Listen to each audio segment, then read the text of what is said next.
نن می در محترمو د سورة الزمر یو ناشنا قیمتي هیبتناک آیات دا محترم راوړی دی. کم هلکه چې داسې دي هغوی دا وایي زموږ حاجات دي نه پوره کیږي. د سورة الزمر دا وظیفه وکئ انشاءالله العزیز بیا تماشه کوئ د یو باچا قصه مر راکومه بیا تماشه کوئ چې ستا حاجت څنګه نه پوره کیږي. یو ځای کې ستا زور چلیږي نه، ستا دبدبه چلیږي نه، ستا خبره څوک نه مني. په دغه ځای کې د سورة زمر د دې آیت لږ تلاوت وکړئ یو څو پیرې ته بیا تماشه کوئ چې الله پاک څه کوي. ستا مشکلات نه ختمېږي او ورځ په ورځ باندې ستا تکالیف سوا کېږي، مشکلات سوا کېږي، ټینشن سوا کېږي، پریشانۍ سوا کېږي. بس د سورة زمر د وظیفه وکړه انشاءالله العزیز الله پاک به ډېر زیات خیر راواچوي. انشاءالله العزیز الله پاک به ستا هر یو کار په ښه طریقې سره بهترین طریقې سره محترم ده وکړي. وظیفه ډېره زیاته بهترینه ده، ډېره زیاته تیز ترینه وظیفه ده. حکم تاسو محترمو خپل ځان قیمتي کول غواړئ او حاجت پوره کول غواړئ، مشکل حل کول غواړئ، دغه رنګې د کاروبار دپاره، پیسو دپاره، دولت دپاره، رشتې دپاره چې یو ځای کې ستاسو خبره نه مني د دې وظیفې برکت به دا وي چې هلکه به ستا خبره مني. بسم الله الرحمن الرحیم. شروع کوم د ډېر زیات بخښونکي او د ډېر زیات مهربانه رب په نوم باندې.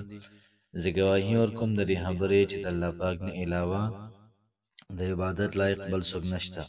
نبی کریم صلی الله علیه و آله وسلم د الله پاک بنده او د الله پاک رسول دی. نن چې محترمو زمونږ کوم وظیفه ده ډېره زیاته رقمان او ډېره زیاته عظیم شانه وظیفه ده. محترم مسلمانانو خویندورونو، نن چې کومه وظیفه ده د سورة الزمر یو قیمتي او لاجواب وظیفه ده. نو که هم تاسو نن دا وظیفه شروع کړله الله پاک به ستاسو تقدیر دا بدلوي انشاءالله العزیز. الله پاک به ستاسو مشکل دا به ختموي، الله پاک به ستاسو حاجت دا پوره کوي. الله پاک محترم په ژوند کې په زندګۍ کې تا چاته نه محتاجوي او نه الله پاک تا بل چاته ودروي. دومره پاورفل دومره بهترین وظیفه ده انشاءالله العزیز. که در سره پیسې نشته دی د پیسو دپاره وظیفه وکړه، تماشه کوه. الیس الله بکاف عبده آیت سر داسې دی، آیت نمبر 36 سورة الزمر. الیس الله بکاف عبده، آیا الله پاک د خپل بنده لپاره کافي نه دی؟ مخکې آیات دی. نو تاسو ګورئ د جملې باندې خبر وکړئ، حاجت درې نه پوره کېږي دا آیات وظیفه کا. آیا الله پاک د خپل بنده لپاره کافي نه دی چې حاجتونه پوره کړي؟ ولې کافي نه دی؟ د رښتې مسله ده. نو همدغه آیات ځان وظیفه کا او روزانه یې کوه.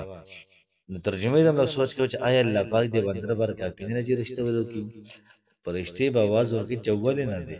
خپله مو وایي چې بلا ولې نه دی یار؟ الله پاک هر څه کولی شي، مشکل دی حل کېږي نه. دغه آیات ځان وظیفه کا. الیس الله این الله پاک بکافین پورا کافي عبده د خپل بنده چې مشکل له حل کړي.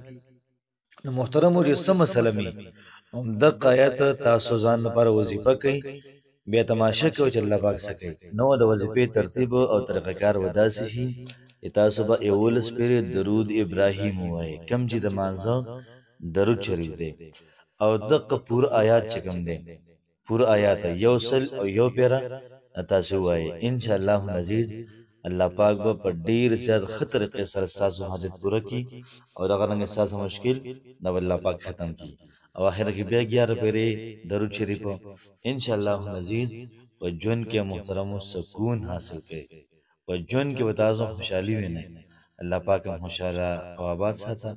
السلام علیکم ورحمة الله وبرکاته.